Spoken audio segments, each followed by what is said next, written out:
इस हिंदी में आपका स्वागत है। संतों ने सर्वप्रथम ईश्वर को कैसे प्राप्त किया?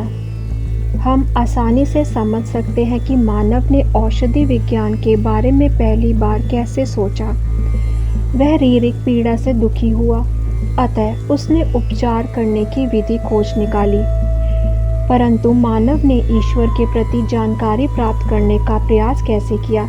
यह प्रश्न गहन चिंतन के लिए अवसर प्रदान करता है। भारत के वेदों में हम ईश्वर की आरंभिक सच्ची धारणा को पाते हैं। भारत ने अपने धर्म ग्रंथों में संसार को शाश्वत सत्य दिए हैं, जो समय की परीक्षा में खरे उतरे हैं।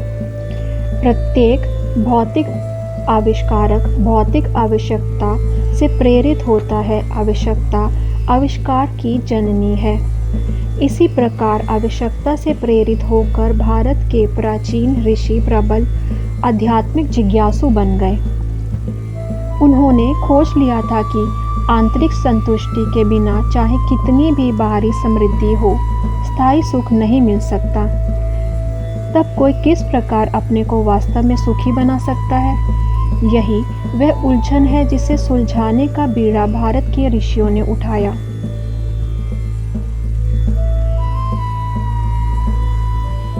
इतिहास पूर्व काल में ईश्वर की पूजा मनुष्य के प्रकृति की विभिन्न शक्तियों के प्रति भय के कारण आरंभ हुई।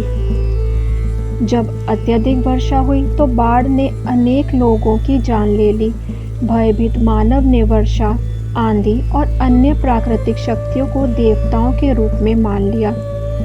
बाद में मानव ने अनुभव किया कि प्रकृति 3 रूपों में क्रियाशील होती है: सृजनात्मक, पालक और संहारक।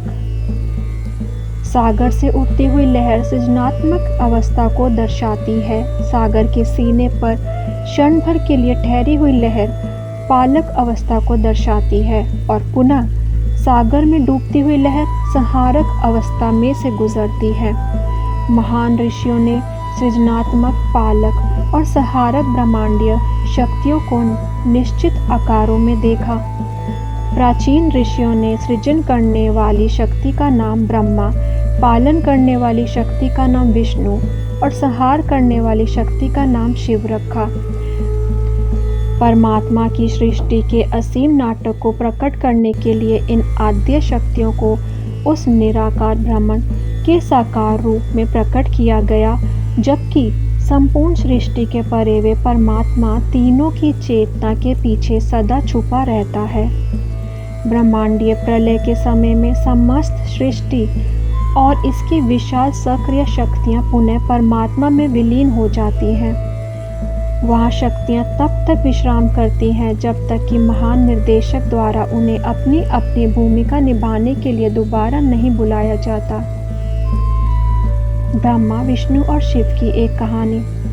भारत में ब्रह्मा, विष्णु और शिव की एक प्रसिद्ध कहानी प्रचलित है। वे अपनी अपनी असाधारण शक्तियों के विषय में डींग मार रहे थे। अचानक एक छोटा बालक वहाँ आया और ब्रह्मा से कहने लगा, आप क्या रचते हैं? सब कुछ, ब्रह्मा ने गर्व से उत्तर दिया। उस बालक ने अन्य दोनों देवताओं शिव और विष्णु से उनके कार्य के विषय में भी पूछा। भगवान विष्णु ने उत्तर दिया कि हम प्रत्येक वस्तु का पालन और नाश करते हैं। वह छोटा बालक अपने हाथ में दांत को रेतने के आकार का घास का एक छोटा तिनका पकड़े हुए था।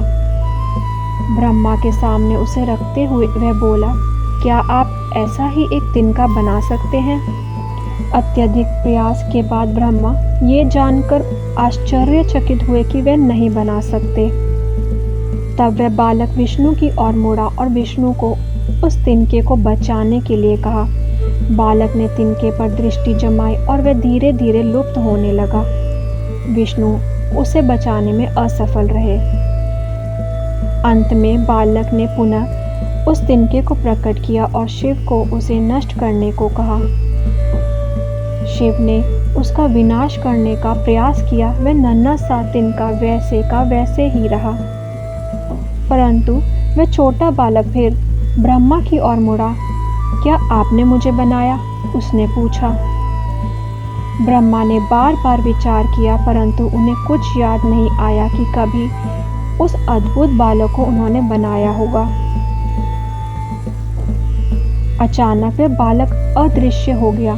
तीनों देवता अपने भ्रम से जागे और उन्हें याद आया कि उनकी शक्ति के पीछे एक और अधिक महान शक्ति है। वीडियो पसंद आई तो प्लीज़ लाइक करें, चैनल को सब्सक्राइब करें और बेल आइकन दबाना ना भूलें।